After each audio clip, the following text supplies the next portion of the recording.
নমস্কার, আমি অয়ন। গল্পকথায় আপনাদের সকলকে জানাই আরও একবার স্বাগত। গল্পকথার যারা নিয়মিত শ্রোতা তারা তো জানেনই।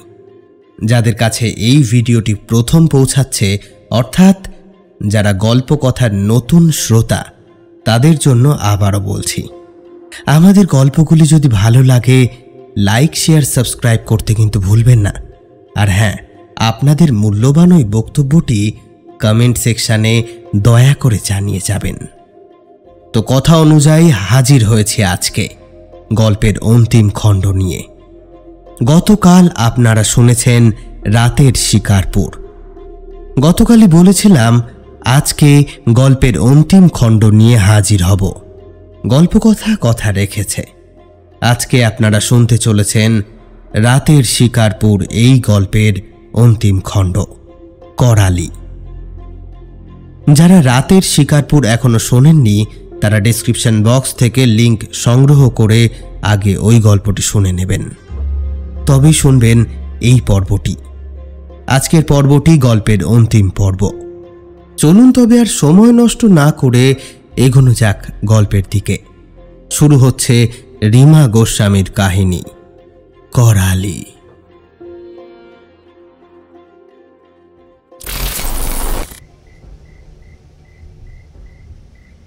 সুকান্ত ইতস্তত করে কুমারীর হাত দুটো ধরে বলল, দেখো দেখো আমি জোর করব না, কিন্তু মনে হয় যেটা ভাগ্যতে ছিল সেটাই হয়েছে। আমাদের এই ব্যাপারটা মেনে নেওয়া ঠিক হবে। আমার বাড়িতে কথাটা জানানো উচিত। না সুকান্ত, সেটা হয় না। তুমি আমার চেয়ে বয়সে পর্যন্ত ছোট। আর তুলির কি দোষ?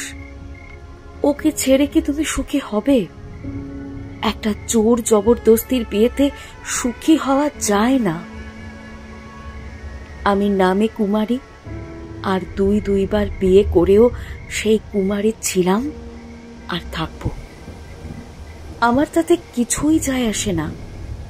আমার যায় আসে, হ্যাঁ হ্যাঁ হ্যাঁ, আমার যায় আসে। আমার বিবেক আমাকে ছেড়ে দেবে না।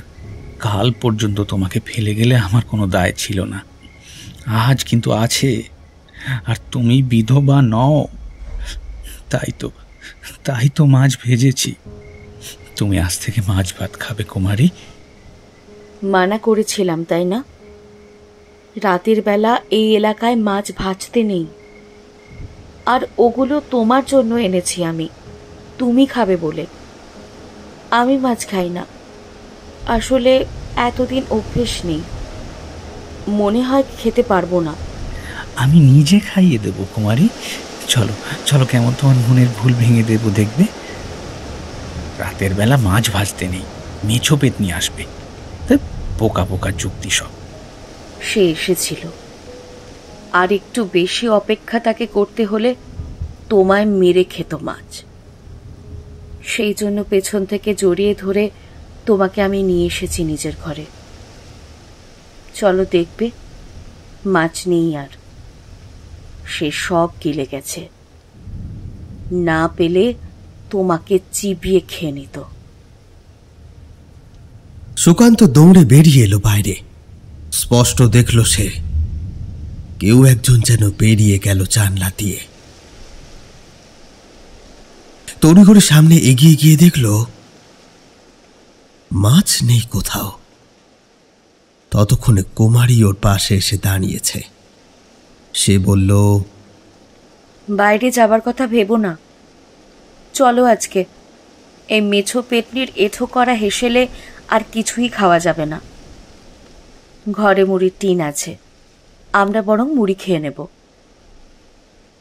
সুকান্ত, সব গুছিয়ে নাও, কাল সকাল সকাল বেরিয়ে যাবে।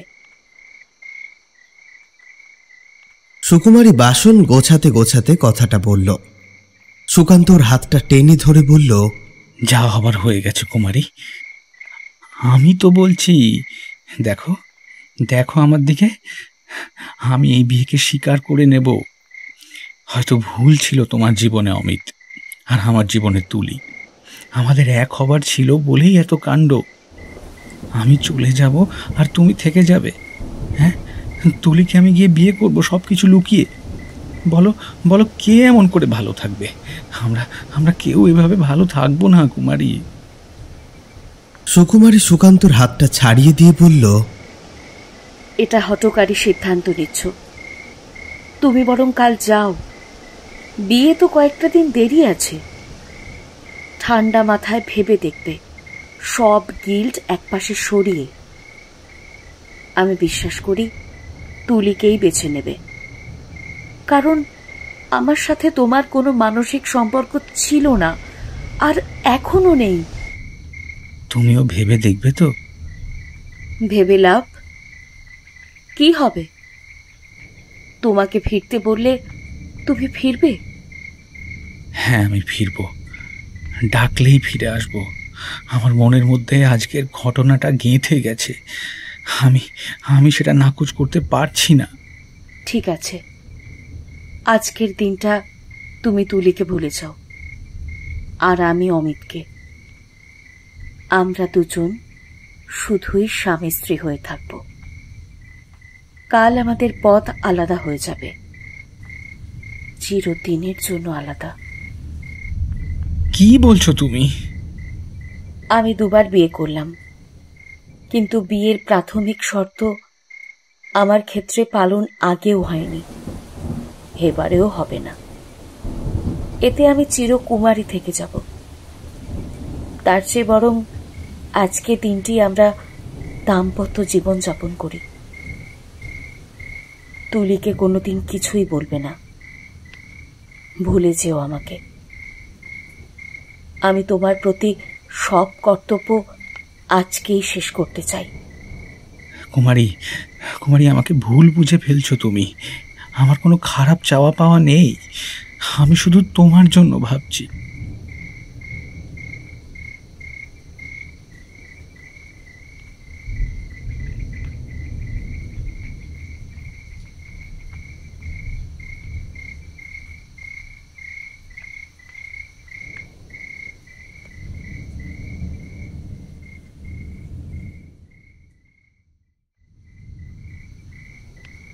সুকুমারী সুকান্তকে বিছানায় বসিয়ে নিজে ওর পাশে বসল।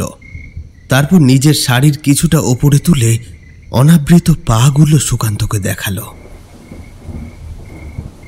সুকান্ত ভাবে হয়তো কুমারী নিজেকে সুকান্তর হাতে সঁপে দিতে চাইছে। সে দ্বিধায় মুখ ফিরিয়ে নেয়, বলে, প্লিজ সুকুমারী, তুমি ভুল বুঝছো আমাকে। আমি কিচ্ছু চাইনি তোমার কাছে। আমার দিকে তাকিয়ে দেখো সুকান্ত, আমি অন্য কিছু দেখাতে চাই তোমায়। অগত্যা সুকান্ত মাথা নিচু করে তাকায়, আর সেই সাথে অবাক হয়ে যায় এটা দেখে যে সুকুমারীর পাগুলো বেঁকে যাচ্ছে।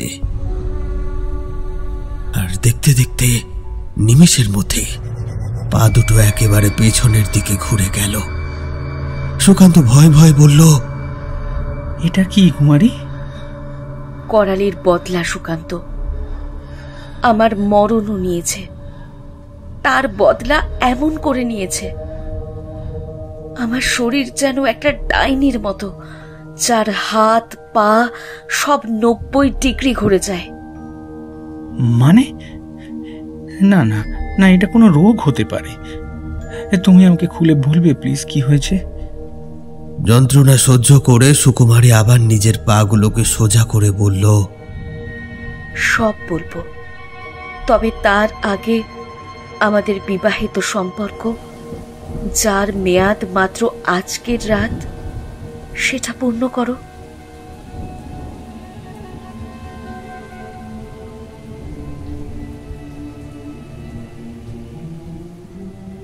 সুকুমারী সুকান্তর হাতটা চেপে ধরে। সুকান্ত এমনিতেই নিজের গিল্ট নিয়ে মরছে, তার উপর এখন কুমারীর এই ডাক। সে আর উপেক্ষা করতে পারে না। বাইরে ঝড়ের তাণ্ডবের সাথে ভেতরে চলে আর এক ঝড়।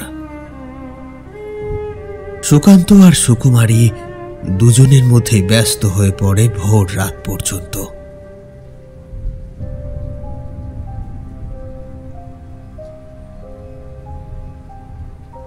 ক্লান্ত তৃপ্ত সুকান্ত সুকুমারীকে বলে, আর একবার ভেবে দেখা উচিত।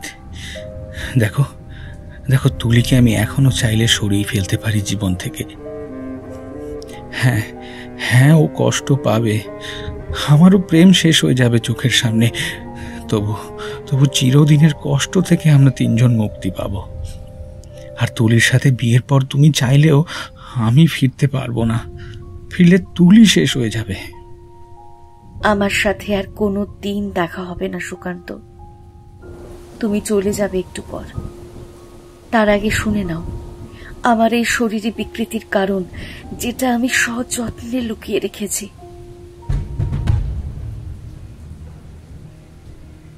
আমি সুকুমারী, আমার সৎ বোন ছিল করালি। আসলে হঠাৎ করেই আমার বাবা মারা যায়। বাবার চলে যাবার পর এক ভদ্র মহিলা তার 10 বছরের মেয়েকে নিয়ে আসে আমাদের বাড়ি। আমার মাকে তিনি বলেন যে বাবার রক্ষিতা ছিলেন তিনি। ওনার নাম মণিমালা। বাবার মৃত্যুর পর তিনি এখন অসহায়। এক বাবু প্রস্তাব দিয়েছেন ওনাকে সাথে করে শহরে নিয়ে যাবেন, কিন্তু সাথে মেয়েটিকে নিয়ে গেলে হবে না। মেয়েটি যেহেতু আমার বাবার সন্তান, তাই মণিমালা ইচ্ছা রাখেন এই মেয়েকে আমার মা রেখে দিক নিজের সংসারে। যদিও মা কথাটা শুনে প্রথমে এতটাই বিভ্রম হয়ে ওঠে যে কি করবে বুঝে উঠতে পারে না। মেয়েটি আমার সমবয়সী। মা ভাবতেও পারেনি যে বাবা বাইরে এসব কিছু করে গিয়েছিল, কিন্তু অস্বীকার করতেও পারেনি মা করালিকে। মণিমালা প্রস্তাব রাখে তার মেয়েকে সে সাথে রাখতে গেলে আগামী দিন সেও কারো রক্ষিতা হবে। তার চেয়ে মা এই মেয়েকে কাজের মেয়ে পরিচয় দিয়েও নিজের কাছে রাখুক, অন্তত 14 পুরুষের সাথে বিছানায় তো যেতে হবে না। মণিমালা সেদিন চলে গিয়েছিল। আমি আর মা এই দুই মানুষের সংসারে প্রবেশ করে করালি, যাকে দেখতে একদম কতকটা আমার মতো। এক বাপের মেয়ে সেটা মনে হয় না বললেও বোঝা যেত। আমি সেদিন ভাবতেও পারিনি যে আমার মায়ের মনে তার মৃত স্বামীর কাছে প্রতিশোধ নেবার জন্য কি ভাবনা চিন্তা চলছে। জানলে মণিমালাকে আমি বলতাম, নিয়ে যাও নিজের সন্তানকে, হোক সে রক্ষিতা, অন্তত প্রাণে তো বাঁচবে। করালি থাকতো আমাদের এই বারান্দায় এক কোণে, সারাদিন বাড়ির কাজ করত। মায়ের ঠান্ডা চাহনিকে সে ভয় পেত। তখন চৈত্র মাস চলছে, পোড়া মায়ের থানে পুজো হবে, সবাই বেশ আনন্দে। গ্রামের মোড়লরা ঠিক করলো মায়ের থান বাঁধিয়ে দেবে। সেই মতো কাজ শুরু করতে গেল সকলে, কিন্তু পদে পদে বাধা আসে, কিছুতেই মন্দির তুলতে পারে না কেউ। সে সময় গ্রামে এক তান্ত্রিক এসেছিল পোড়া মায়ের দর্শন করতে। দেবী দর্শন করে ফিরে যাবার সময় সে এক পঞ্চপ্রধানকে নিদান দিয়ে যায়, যদি এক 12-13 বছরের বালিকাকে জ্যান্ত কবর দেওয়া যায় তো মা মন্দির নেবে। সে কথাটা বেশ গুরুতর ভাবে নেয়। 4 জন একটি দল বানিয়ে খোঁজ শুরু করে এমন একটি মেয়ের। সবকিছু হয়েছিল গোপনে। তারা শেষ পর্যন্ত নির্ধারণ করে আমাকে।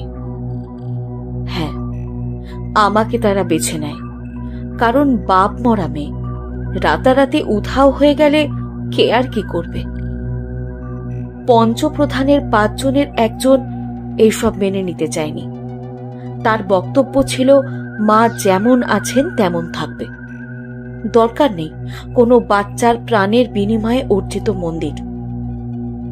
বাকি 4 জন চাইছিল জাগ্রত মায়ের জন্য মন্দির বানিয়ে একটা প্রতিষ্ঠিত ব্যবসা গড়ে তুলতে। সেই রাতে আমার মা আর আমি যখন ঘরে ঘুমিয়েছিলাম, তখন হঠাৎ করেই দরজায় কড়া পড়ল। মা ভাবল এত রাতে কে। দরজার কাছে গিয়ে জিজ্ঞাসা করতে এক পঞ্চায়েত সদস্যের গলা পেয়ে আশ্বস্ত হয়ে মা দরজা খুলে দেয়। 4 জন মিলে আমাদের ঘরে ঢুকে আসে। তারা মাকে জানায় পোড়া মায়ের মন্দিরের জন্য একটা মেয়ের জ্যান্ত সমাধি প্রয়োজন, তার জন্য ওরা আমাকে নিয়ে যাবে। আর যদি মা বাধা দেয় তো মাকেও মরতে হবে। মা ওদের হাতে পায়ে ধরে আমাকে ছেড়ে দেবার জন্য। ওরা বলে 13 বছরের বালিকা লাগবে আজকে, আজ অমাবস্যা, তো তাদের এখন আমাকেই লাগবে। মায়ের ইচ্ছা ছিল সময় মতো করালিকে বাড়ি থেকে তাড়াবে। আজকে সেই সুযোগ মা পেয়ে যায়। মা করালিকে দেখিয়ে বলে, এই মেয়েটি 13 বছরের বালিকা, একে দিয়েও কাজ হবে। বাপ মা নেই তো কেউ খুঁজবে না। মা জানায় এ আমার বাবার সন্তান, তাই বামুন হলো। ওরা আর বেশি ভাবে না।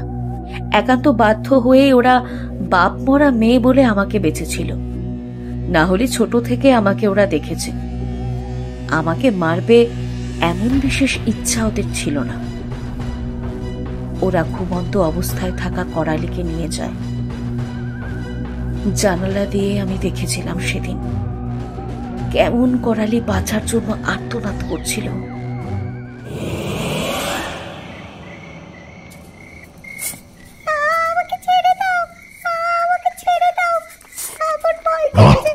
মুখের দল, এতটুকু একটা মেয়েকে পোতার জন্য কত বড় গর্ত করতে হয়, এখনো হলো না তোদের? তাড়াতাড়ি কর, মা যে রুষ্ট হচ্ছেন।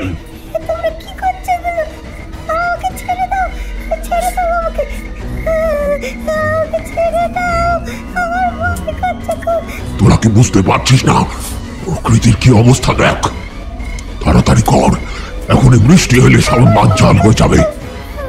তুই হাত লাগা, তাড়াতাড়ি মাটি তোল, তাড়াতাড়ি মাটি তোল। এবার শুইয়ে দেবে এটাকে তাড়াতাড়ি।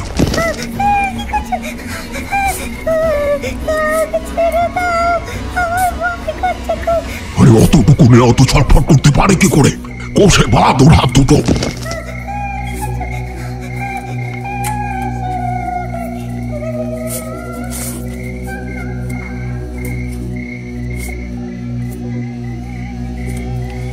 ওকে একটা গোড় কেটে জ্যান্ত কবর দিয়েছিল ওরা সবাই। দম বন্ধ হয়ে মরেছিল মেয়েটা সেদিন। ওর মাকেও হয়তো সেদিন অভিশাপ দিয়েছিল পোড়া মা। ওর মা মেয়ের দায় দায়িত্ব অন্যের ঘাড়ে চাপিয়ে চলে না গেলে তো মেয়েটাকে মরতে হতো না। ওর মাও শুনেছে সুন্দরবন সংলগ্ন অঞ্চলে বাবুর সাথে বেড়াতে গিয়ে বাঘের হামলায় প্রাণ হারায়।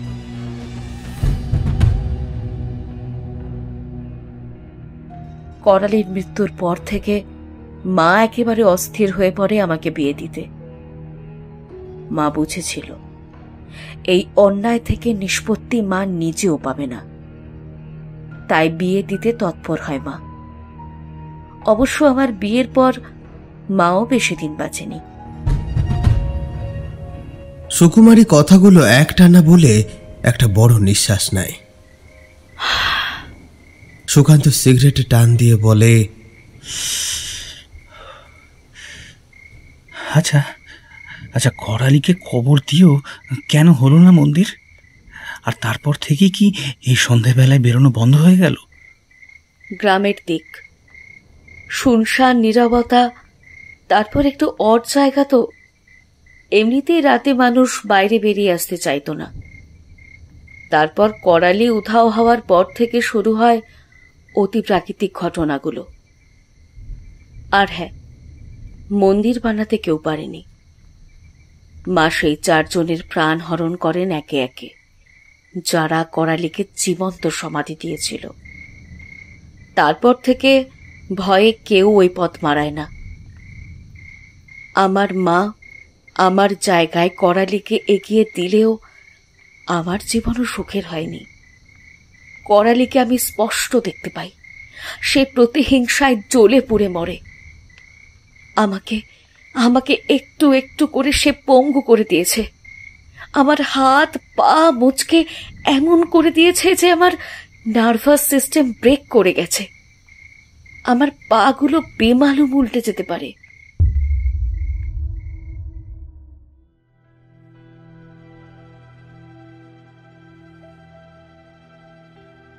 মাঝে কেটে গিয়েছে একটা মাস। সুকান্ত শিকারপুর থেকে ফিরে আসার পর সুকুমারীর সাথে আর কোনো যোগাযোগ করেনি, কারণ সুকুমারীও তেমনই চেয়েছিল শেষ পর্যন্ত। আজকে সুকান্তর বিয়ে তুলির সাথে। তুলি সকাল থেকে বারবার ফোন করছে সুকান্তকে, কিন্তু সে তেমন একটা রেসপন্স করছে না। আসলে তুলি লক্ষ্য করেছে যে শিকারপুর থেকে ফিরে স্তক সুকান্ত খুব আনমনা থাকে। এরই মধ্যে অনেক পাল্টে গিয়েছে তুলির সাথে তার সম্পর্কের সমীকরণ। কেমন যেন একটা তাল কেটে গিয়েছে সবকিছুর। সুকান্তকে অনেকবার জিজ্ঞেস করেছিল তুলি, কিন্তু সে কিছুই বলেনি। বলতে গেলে তুলির প্রশ্নগুলোকে একরকম এড়িয়ে গিয়েছিল সে। আজকে সুকান্তর যেন বারবার মনে পড়ে যাচ্ছে সুকুমারীর কথা। ওদের মধ্যে না ছিল প্রেম, না ছিল আবেগ, তবুও সেদিনের সেই বিয়ে, সেই বৃষ্টি ভেজা রাতে সুকুমারীর সমর্পণ ভুলতে পারেনি সুকান্ত। কেমন যেন না চাইতেও সে জড়িয়ে গিয়েছিল সুকুমারীর সাথে।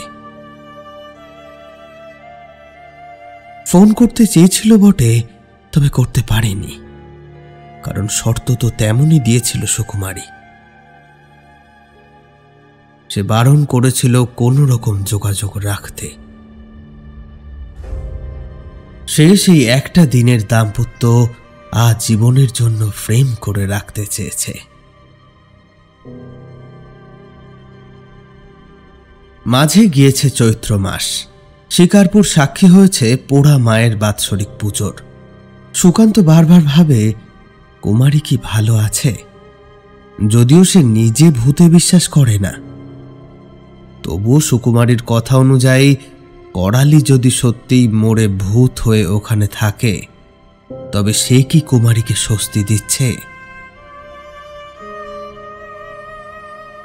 আজকে যেন এই প্রশ্নগুলো আরো বেশি করে তার মনের মধ্যে খচখচানি বাঁধালো। এতদিন মনকে বেঁধে রাখলেও আজ যেন কিছুতেই আর শান্ত থাকতে পারছে না সুকান্ত। তার যেন বারবার মনে হচ্ছে সে সুকুমারীকে ঠকাচ্ছে, সেই সাথে তুলিকেও। অন্তত তুলির তো সব জানা উচিত। না, আর দেরি করা চলে না। গায়ে হলুদের অনুষ্ঠান সম্পন্ন করে সুকান্ত বিয়ে করতে যাবে যে গাড়িতে, সেটা নিয়েই এবার সে শিকারপুরের দিকে রওনা দিল, কাউকে কিছু না বলেই। ভাড়া করা গাড়িটা সুকান্তর পরিচিত একটা ছেলে নান্টুর। সে তো অবাক। গাড়িটা সে সাজাতে নিয়ে যাচ্ছিল বিকেলের জন্য, কিন্তু দাদা হঠাৎ করেই কেন শিকারপুর যেতে চাইল? এতটা পথ পেরিয়ে গিয়ে আবার আসতে তো সন্ধ্যা হয়ে যাবে। গাড়ি সাজানো দূরে থাক, বিয়ে করতেও তো সময় মতো পৌঁছতে পারবে না দাদা। নান্টু জানে দাদা শিকারপুরে ট্রান্সফার করেছিল এই কয়েকদিন আগে, হয়তো কোনো অফিসিয়াল কাজ হবে। তাই নান্টু শুধু বলে, বলছি সুকান্ত দাদা, বেশি দেরি করবেন না, না হলে সময় মতো আবার বিয়ের মণ্ডপে পৌঁছানো যাবে না। সুকান্ত আনমনে তার কথার উত্তর দেয়, ঠিক আছে, তুই তাড়াতাড়ি চল, আর বাড়িতে কাউকে কিছু জানানোর দরকার নেই।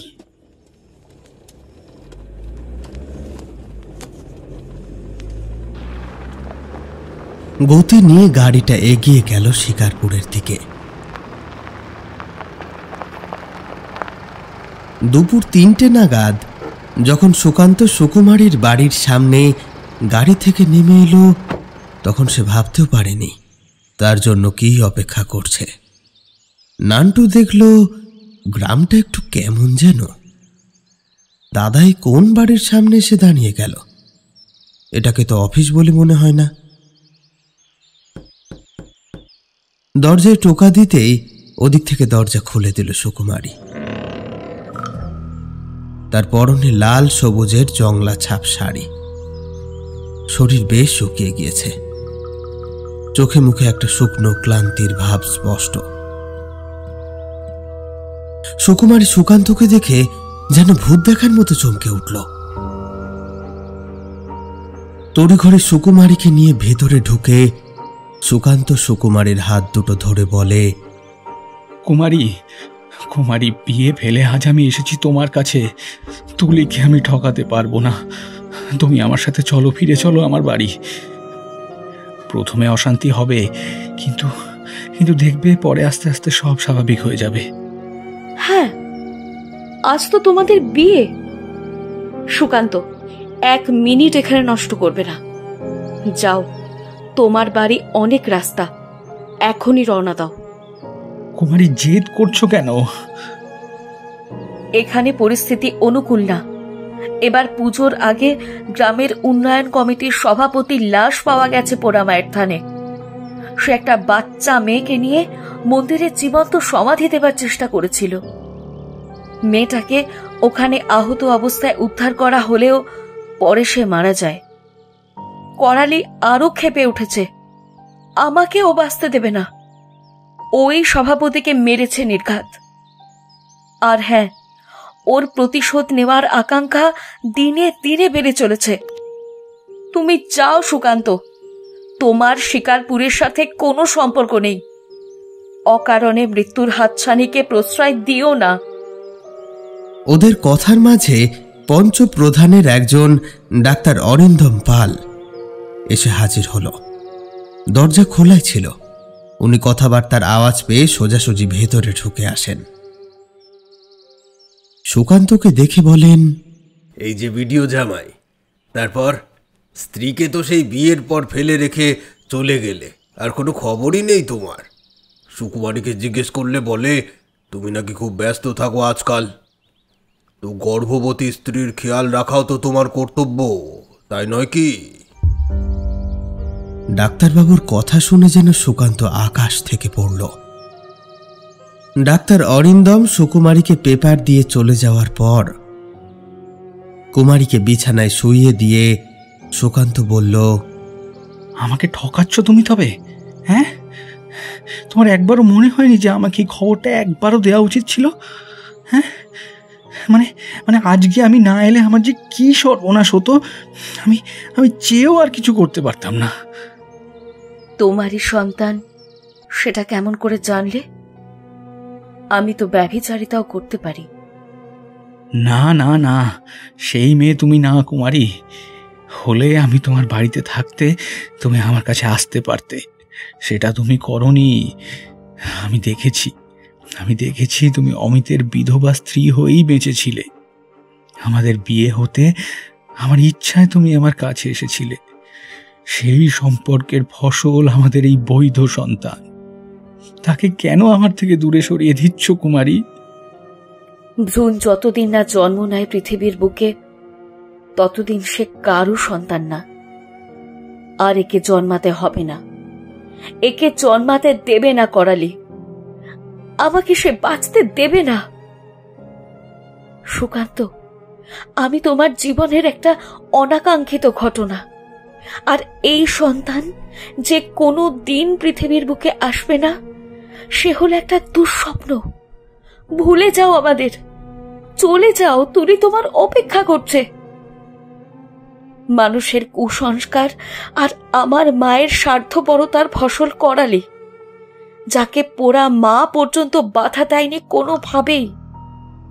তাকে যেন যা ইচ্ছা করার অনুমতি দিয়ে রেখেছে স্বয়ং ঈশ্বরী। সে নিজে বাঁচতে পারেনি, আমাকেও সে সুখী হতে দেয়নি, দেবেও না। প্রকৃতি আমার গর্ভে তোমার বীজ বপন করে দিলেও করালি তাকে রক্ষা পেতে দেবে না।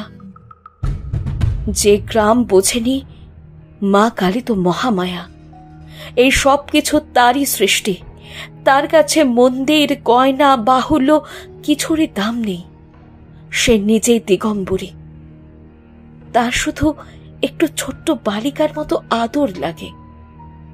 এক মুঠো এঁঠো ভাতও তার দিকে এগিয়ে দেবে সুকান্ত, শুধু বলবে, হাই খেপি, খেয়ে যা দুমুঠো। বিশ্বাস করো, সে অন্ন ওই পোড়া মা হাসি মুখে গ্রহণ করে।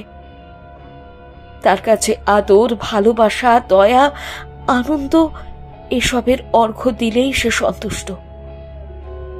সে যে দিনের শেষে আমাদের সবার মা। আবার কখনো কখনো তার ছোট্ট মেয়ে সেজে আদর খেতেও মন হয়। দমন শব্দে তার বড়ই অনীহা। আর সেটাই হয়েছে শিকারপুরে। মায়ের মন্দির করে ব্যবসা খুলতে চেয়েছিল ওরা। মায়ের কাছে তারই সন্তানকে জীবন্ত সমাধি দিয়েছিল। অত্যাচারিত করালিকে বুকে আশ্রয় দিয়েছে পোড়া মা নিজে।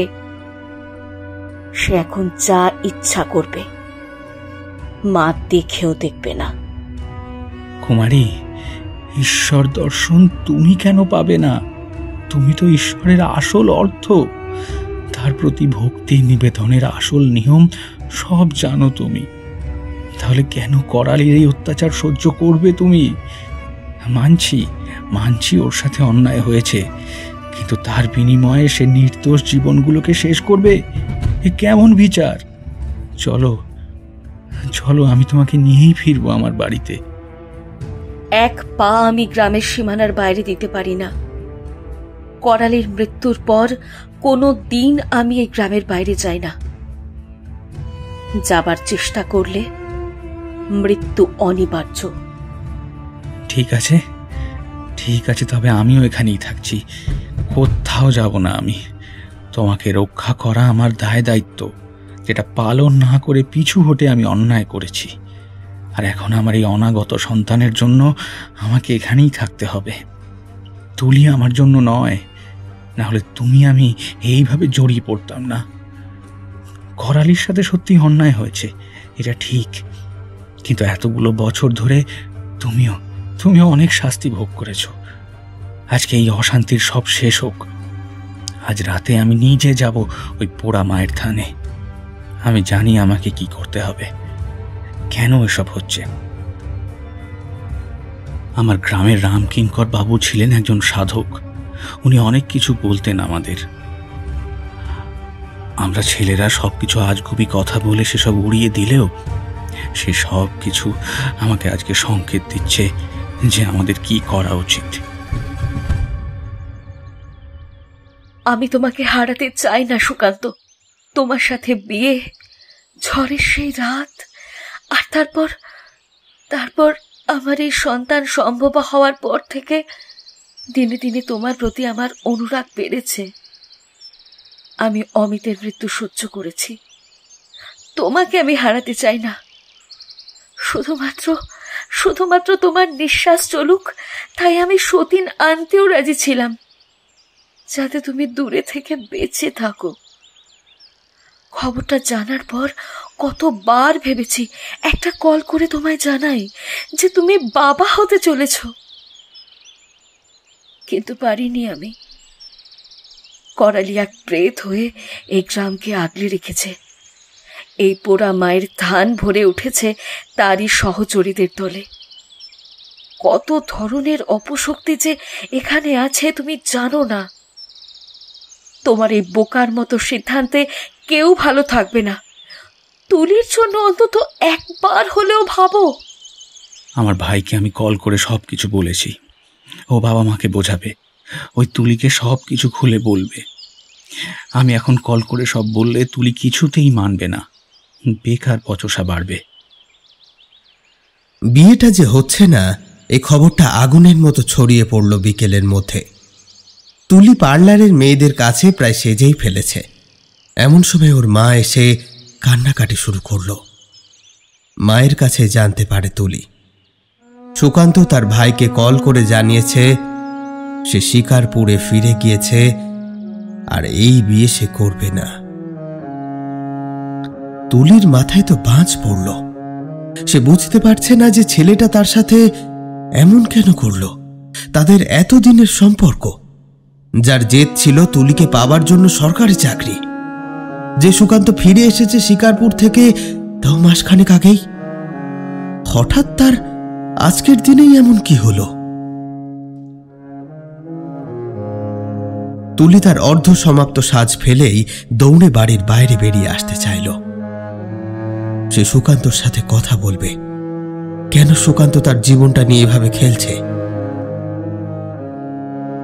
ওদিকে তার মা এসে বলেছে সুকান্তর জায়গায় নাকি বনি বিয়ে করতে রাজি হয়েছে। বনি মানে সুকান্তর ভাই। না হলে এমন করে মাঝপথে বিয়ে বন্ধ হলে দুই পরিবারেরই সম্মানহানি হবে। তাই বনি নাকি রাজি। তুলি বাড়ি থেকে বেরোতেই যাচ্ছিল, এমন সময় ওর বাবা ওর পথ আটকে বলল, অনেক তামাশা হয়েছে, এখন এই তামাশা শেষ হোক। ঘরে যাও, তুমি এক পাও ঘরের বাইরে দেবে না।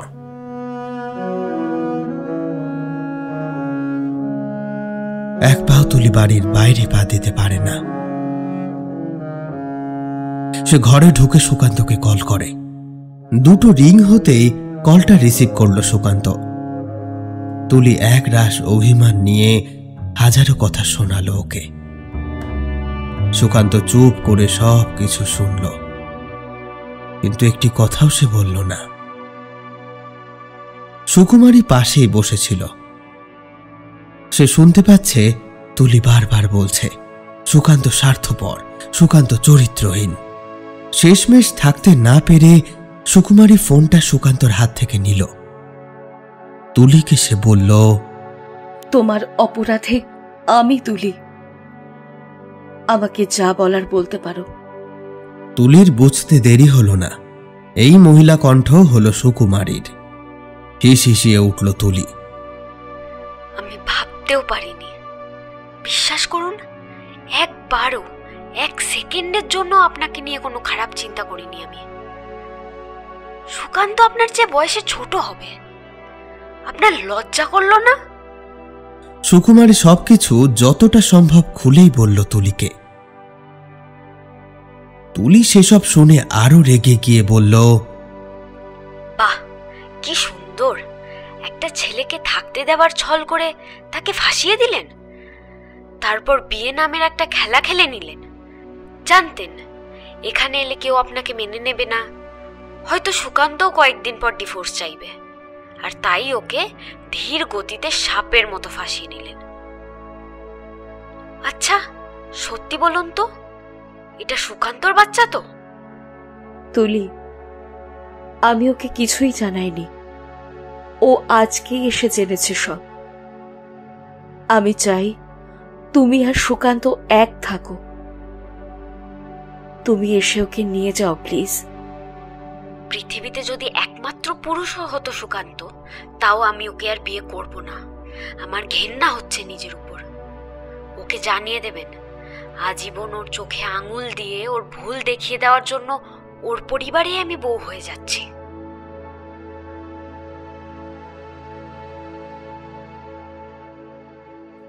ফোনটা কেটে দিল তুলি। এক নিমেষে যেন তাসের ঘরের মতো ভেঙে পড়ল ওর চেনা পৃথিবীটা। আর কোনো মানেই নেই এইসব সাজগোজের, বিয়ে, ফটোশুট, এসব তুচ্ছ এখন তার কাছে। তুলি বিছানায় শুয়ে হাউ হাউ করে কেঁদে ফেলল। সুকান্ত মাথায় হাত দিয়ে চুপ করে বসেছিল। কুমারী ওকে বলল, কেন সব শেষ করে দিলে?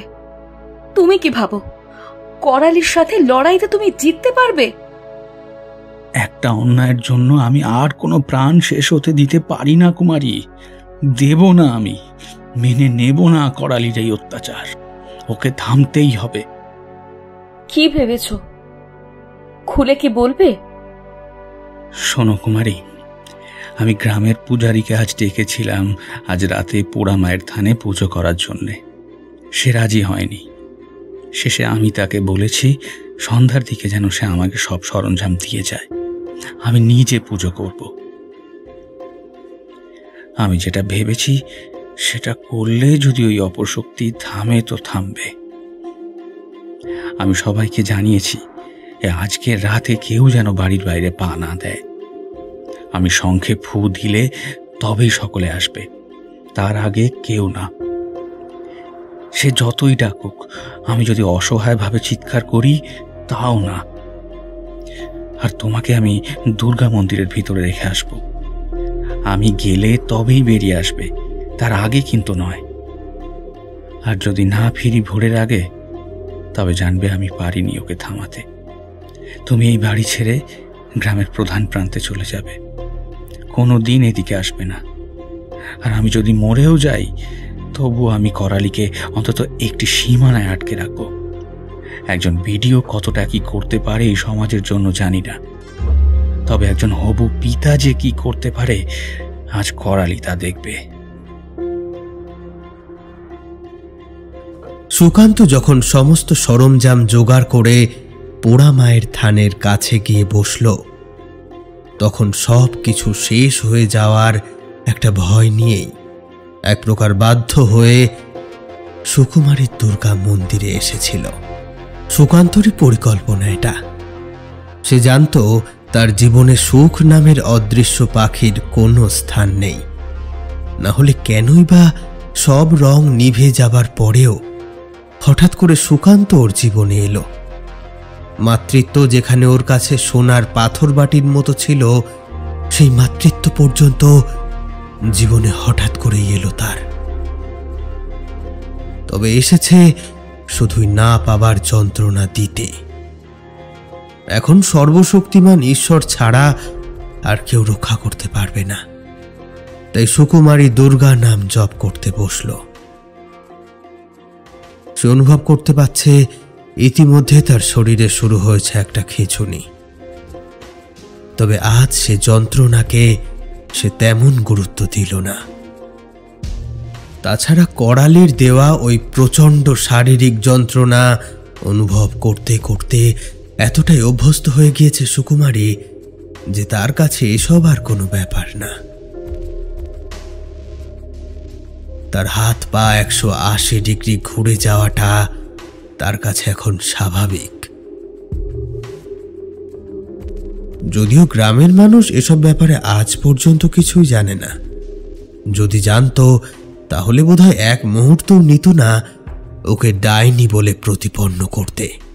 কিন্তু ও জানে এই সময় দুর্গা মন্দিরে অন্তত কেউ আসবে না। তাই যে অবস্থায় সে ছিল ওই অবস্থায় বসেই দুর্গা নাম জপতে থাকল।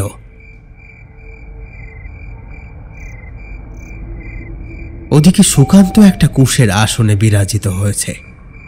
সামনে সে বালি দিয়ে একটা যন্ত্র তৈরি করেছে, তারার মতো একটা যন্ত্র। এখন তার ওপর বেলকাঠের টুকরোগুলোকে একে একে সাজিয়ে দিল।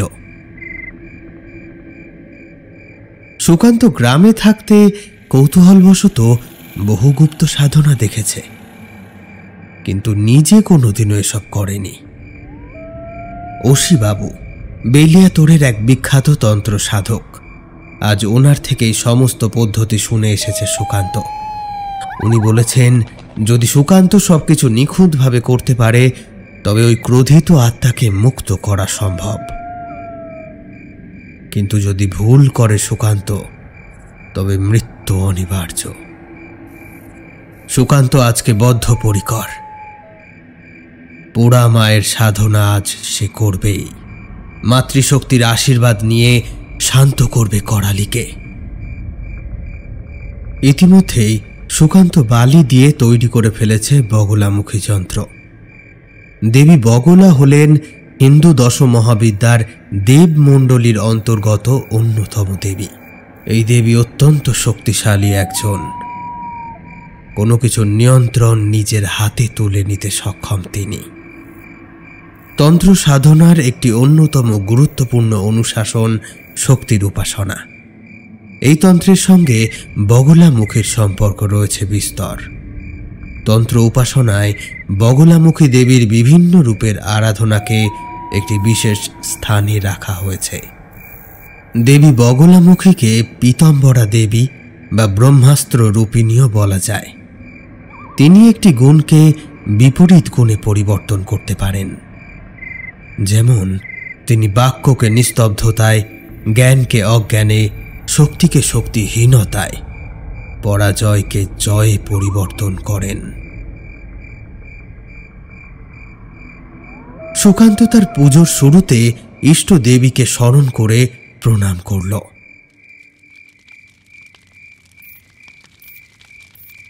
কারণ যে কোনো সাধককে সাধনা শুরুর আগে ভক্তি ভরে দেবী ভগবতীর পূজা করা উচিত। সুকান্ত মানুষ হিসেবে খুবই সাধারণ, সে আগে কোনোদিনও পুজোও করেনি। তবে এটুকু সে বুঝেছে, আসলে পুজো মানে হলো সেবা। অসিবাবুই তাকে বুঝিয়েছে। ওনার কথাগুলো সুকান্তর মাথায় ঘুরছে এখন। তিনি সুকান্তকে বলেছেন, উপাসনা 3 প্রকারের হয়ে থাকে। কায়িকা অর্থ দেহ, বাচিক অর্থ বাচন এবং মানুষ অর্থ মানসিক। দেবীর পঞ্চপচার পুজো যেমন শ্লোক, অর্ঘ্য, স্নান, ধূপ, প্রদীপ, নৈবেদ্য ইত্যাদি করা হয়। মন্ত্রপাঠ ব্যবহার করার সময়ও দেবীর নিজ নিজ স্তুতি পাঠ করা হয়। তন্ত্রমতে সাধক যখন ভক্তি সহকারে দেবতার পুজো করেন এবং অবিরাম মন্ত্র জপ করতে থাকেন, তখন দেবী নিজেই তার সমস্ত জাগতিক কাজের ভার বহন করেন এবং অবশেষে মোক্ষ দান করেন। তাই সাধনা করতে হলে নিঃস্বার্থভাবেই করা উচিত। সুকান্ত মহাবিদ্যার পুজো দিয়েই এই প্রেত জনিকে মুক্তি দিতে পারে। সে যে দেবী বগলামুখীকে বেছে নিয়েছে তার কারণও ওই অসিবাবু। তিনি আগেভাগেই বলে দিয়েছিলেন, তন্ত্রমতে বিশ্বাস করা হয় যে দেবী বগলামুখীর মন্ত্র জপের অলৌকিক ক্ষমতা রয়েছে। বগলামুখীর মন্ত্র শত্রুদের বিনাশ করে ও অশুভ দৃষ্টি থেকে রক্ষা পেতে সাহায্য করে।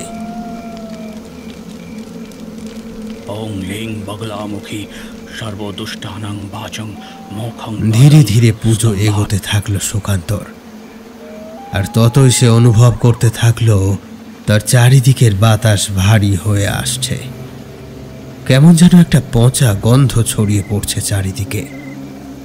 একটা নয়, অজস্র প্রেত শক্তি যেন তার চারপাশে ঘুরে বেড়াচ্ছে। কিন্তু সুকান্ত আজ কোনোভাবেই ভয় পাবে না।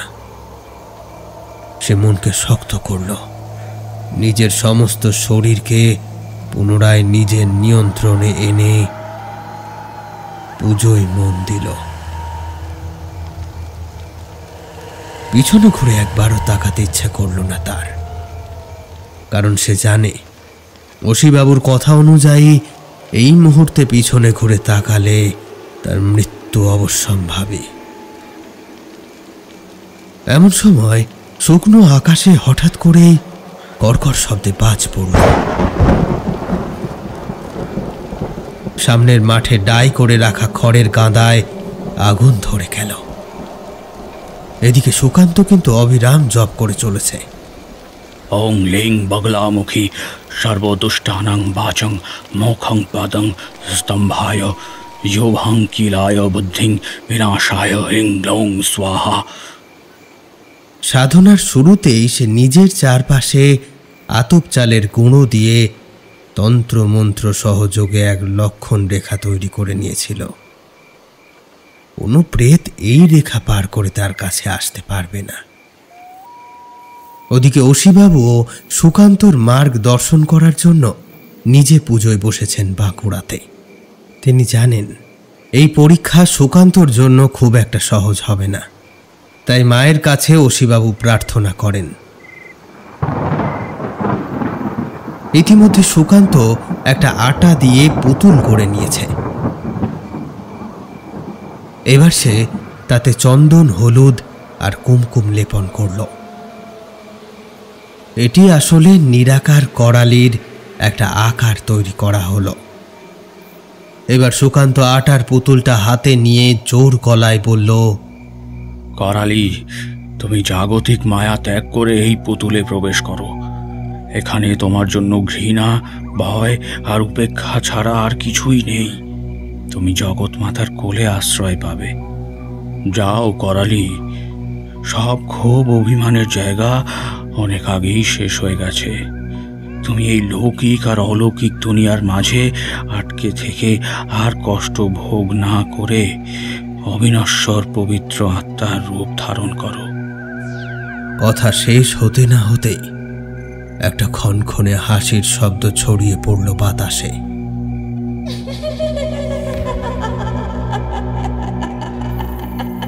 সেই হাসির শব্দে এমন কিছু একটা আছে যা সুকান্তর কানে যেতেই সে অনুভব করে তার কান ফেটে যাচ্ছে যেন। সে বুঝতে পারছে এই তীক্ষ্ণ শব্দ আর কিছুতেই সে তার কানে সহ্য করতে পারছে না। আর বেশিক্ষণ এই শব্দ শুনলে সে হয়তো চেতনা হারিয়ে ফেলবে। তাই সে দু হাত দিয়ে নিজের কান চেপে ধরে বলল, করালি, যেটা বলছি সেটা করো, এতেই তোমার মুক্তি। সুকুমারীকে অত্যাচার করে কোনো লাভ নেই, সে তোমার অপরাধী না। সুকান্তর কথা শেষ হতেই একটা প্রবল ধুলোর ঝড় উঠল চারপাশে। যজ্ঞের আগুন নিভু নিভু হয়ে গেল।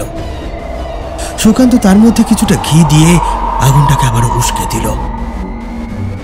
সেই উস্কে ওঠা আগুনে সুকান্ত পরিষ্কার দেখল তার সামনে দাঁড়িয়ে আছে একটা নারী মূর্তি, যাকে কিশোরী বললেও হয়তো ভুল হবে না, যার চোখগুলো সম্পূর্ণ সাদা, চুলগুলো হাওয়ায় উঠছে, শরীরের মাংস গলে খসে পড়ছে, মুখের সামনের দিকটা গলে গিয়ে করটি দৃশ্যমান, মাংস পচা গন্ধ ছড়িয়ে পড়েছে চারপাশে। সুকান্ত অনুভব করে তার তীব্র বমন ভাবের উদ্রেক ঘটছে, কিন্তু তেমন কিছু হলে পুজোর জায়গা অশুদ্ধ হবে, দেবীর পুজোতে ছেদ পড়বে, সবকিছু বানচাল হয়ে যাবে। কোনো রকমের নিজেকে সংযত করল সুকান্ত। ওদিকে করালি তার মাথাটা বনবন করে চারিদিকে ঘোরাতে শুরু করল, সেই সাথে তার সেই তীক্ষ্ণ গলার হাসি।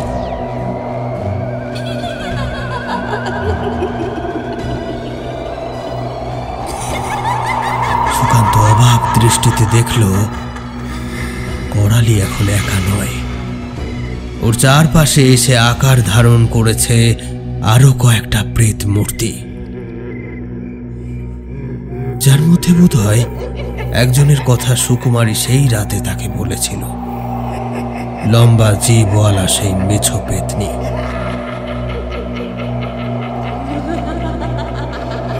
যার অস্তিত্বকে সেদিন সুকান্ত প্রবলভাবে হেসে উড়িয়ে দিয়েছিল। এছাড়া সুকান্ত দেখল একজন মাথা ছাড়া স্কন্ধ কাটা লাশ। সুকান্ত কিছুতেই বুঝে উঠতে পারল না, যেখানে দেবীর অস্তিত্ব সেখানে কিভাবে এতগুলো প্রেত মূর্তির আগমন ঘটতে পারে। ওদিকে করালি বলছে, সুকান্ত, তোমার প্রাণ একবার টানে নিয়ে গিয়েছে সে, এবার আর তো বাঁচবে না। বারবার অনুরোধ রাখেন আমি, আমার অনুরোধও কেউ রাখে না। এবার বেরিয়ে এসো, বেরিয়ে এসো, দেহ বন্ধন খুলে, মরতে হবে তোমাকে। আর ওই কুমারী, ওকে তো আমি মারবো না, ওর সন্তানকে খেয়ে নেব। ওকে আজীবন না পাওয়ার যন্ত্রণা সহ্য করতে হবে। কোনো সুখ ওর জন্য টিকতে দেবো না আমি, দেবো না টিকতে।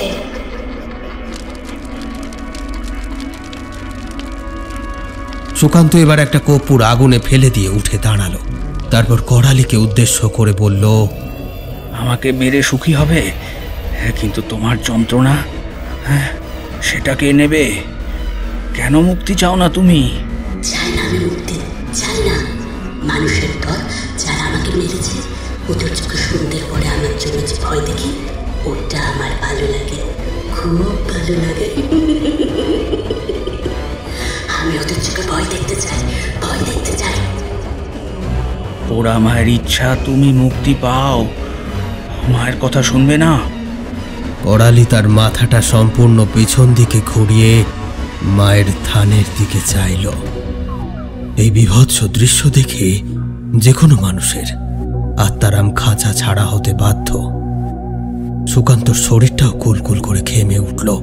করালি আবারও বলল, মা, তুই আমাদের দিয়েছিস সেই জায়গা অবাধ পেছড়ানোর জন্য, তাই না মা? এই লোকটা আমাকে তাড়িয়ে দিতে চাই। একে আমি ছাড়বো না। আমাকে যখন তোর মন্দিরের কাছে জীবন্ত সমাধি দিয়েছিল, তখন তুই পাশারি হয়ে চুপ করেছিলি। আজও চুপ করে থাকবি মা? আজও বল মা, ওকে ওর মৃত্যুটাকে বলে দে। তুই আমাদের পিশাচদের মা, আমাদের পিশাচদের মা, ওই নৃশংস মানুষদের মা নয়, মা নয়।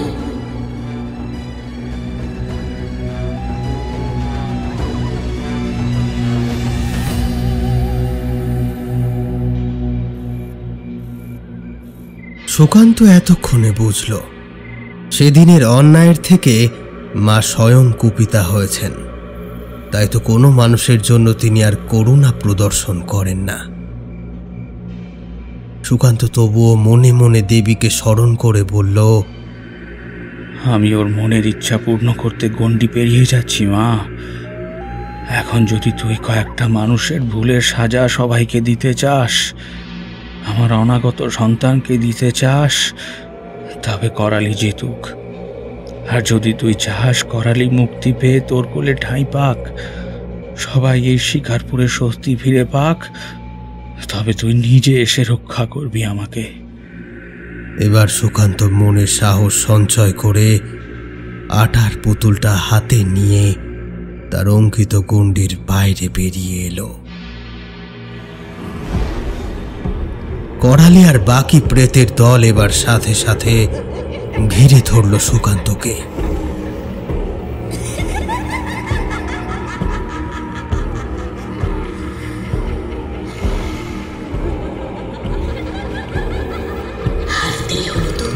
কেউ আসবে না বাঁচাতে, কেউ না। সুকুমারের সাথে যে জীবন চড়াবে তাকে মরতেই হবে, মরতেই হবে। করালির কথা শেষ হতেই তার বিশাল নখের আঁচড় এসে পড়ল সুকান্তর ওপর। ফিঙ্কি দিয়ে রক্ত ঝরতে শুরু করলো সুকান্তর হাত থেকে। যন্ত্রণায় চিৎকার করে উঠে সে বলল, মা বগলা, রক্ষা কর মা। অসিবাবু বাঁকুড়ার ঘরে বসে দেখলেন তার সামনে রাখা প্রদীপটা নিভু নিভু। বুঝলেন সুকান্তর জীবনহানি হতে চলেছে। তিনি তার সমস্ত ক্ষমতা মায়ের পায়ে সঁপে দিয়ে মায়ের কাছে কাতর নিবেদন করতে লাগলেন সুকান্তর জন্য। সুকান্ত দেখল তার হাত থেকে ঝরে পড়া রক্ত এক প্রেত লম্বা জিভ বাড়িয়ে চেটে চেটে খাচ্ছে। সুকান্ত এক ঝটকায় সেই ক্লেদাক্ত স্পর্শ থেকে নিজেকে সরিয়ে নিল। করালিকে উদ্দেশ্য করে আবার বলল, করালি, আমি কিন্তু হাতে থাকা মূর্তি আগুনে ফেলে দিলে নরক যন্ত্রণা পাবে তুমি। তাই আবারও বলছি, নিজে মহানির্বাণ স্বীকার করে নাও করালি। এবার করালি তার লম্বা জিভ দিয়ে সুকান্তর গলা পেঁচিয়ে ধরল। দম বন্ধ হয়ে আসছে সুকান্তর। গোটা শরীর কাঁপতে আরম্ভ করেছে তার। হাতটাও কাঁপতে কাঁপতে পুতুলটা মাটিতে খসে পড়ে গেল। মৃত্যু চোখের সামনে নেমে আসছে। সুকুমারের মুখটা একবারের জন্য ভেসে উঠল। সুকান্ত এই মৃত্যু যন্ত্রণার মাঝেও বুঝতে পারছে শুধু দায় দায়িত্ব বোধ না, সুকুমারের জন্য ওর মনে প্রেমও এসেছিল। ততক্ষণে গলার চাপটা আরো বেড়েছে। এখন সুকান্তর নাক দিয়ে রক্ত বেরোচ্ছে, চোখ ধোঁয়া হয়ে যাচ্ছে। তবুও কিসের এক শক্তির বলে সে পা দিয়ে কোনো মতে চেষ্টা করলো আটার তৈরি পুতুলটাকে গণ্ডিতে নিক্ষেপ করার।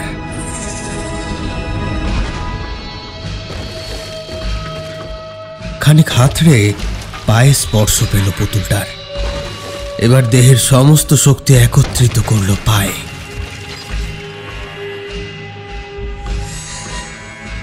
তারপর পা দিয়ে কোনো মতে এক লাথি দিতেই আটার পুতুলটা গণ্ডির মধ্যে গিয়ে পড়ল।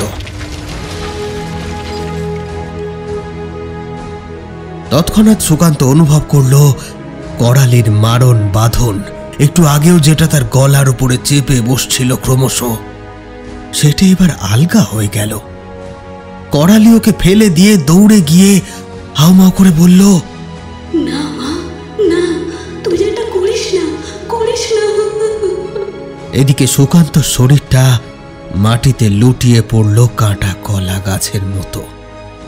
সে ওই অবস্থাতেই দেখল একটা দিব্য আলোক রশ্মি নির্গত হচ্ছে বগলা যন্ত্র থেকে, আর পোড়া মায়ের থান থেকে আরো একটা রশ্মি নির্গত হয়ে সেই আলো রশ্মির সাথে মিশছে।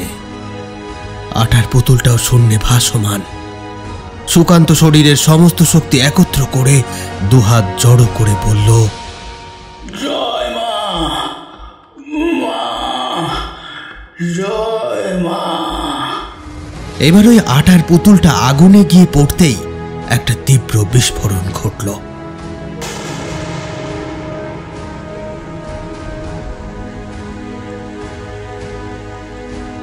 সুকান্ত ওখানেই চেতনা হারালো।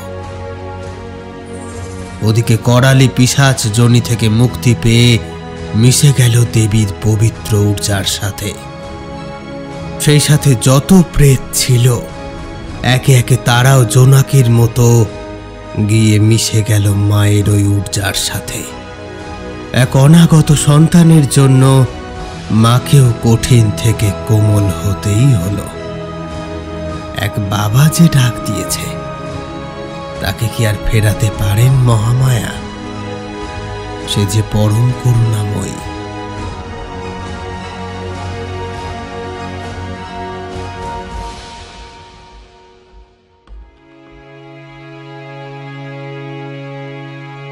সকালবেলা আহত অবস্থায় সুকান্তকে উদ্ধার করে গ্রামের মানুষ।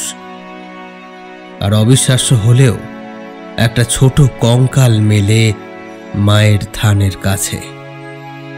যে বেদির নিচে করালিকে চাপা দিয়েছিল কয়েকজন স্বার্থপর মানুষ, সেটা ভেঙেই উঠে এসেছে ওই কঙ্কাল, যার উপর পড়ে রয়েছে অনেক লাল জবা। স্পষ্টতই বোঝা যায় অভাগী মায়ের বড্ড প্রিয় ছিল। সবাই বুঝতে পারে শিকারপুরের অভিশাপ এবার বুঝি শেষ হয়েছে। আর শেষ হয়েছে তাদের ওই বিডিও বাবুর হাত ধরে। বলা ভালো, বিডিও বাবুই এই অভিশাপের অন্ত ঘটিয়েছেন।